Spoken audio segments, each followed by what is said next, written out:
તો રાજકોટથી સમાચાર સામે આવી રહ્યા છે તો રાજકોટથી મહત્વપૂર્ણ સમાચાર પ્રાપ્ત થયા આ સાથે રાજકોટથી સમાચાર સામે આવી રહ્યા છે 24 વર્ષે Bhaskar Paresh case charge frame થયો છે તો સમાચાર પ્રાપ્ત થયા અપહરણ અને ખંડણી કેસ આજથી શરૂ થશે આ સાથે ભાસ્કર પારેખ અને પરેશ સાહાનું અપહરણ થયું હતું આજથી આ કેસ શરૂ થશે 3 કરોડની ખંડણી માટે અપહરણ કર્યું હતું તો બીજી તરફ વાત કરવામાં આવે તો વર્ષ 2000 માં અપહરણ કરી અને ખંડણી માંગી હતી આજથી આ કેસ શરૂ થયો છે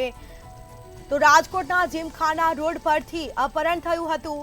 આ સાથે કોર્ટમાં સુનાવણી પણ હાથ ધરાશે દુબઈની ગેંગ દ્વારા ખંડણી માટે અપહરણ કરવામાં આવ્યું હતું તો ભાસ્કર પારેખ અને પરેશ સાહાનું અપહરણ થયું હતું આ સાથે કેસ શરૂ થયો છે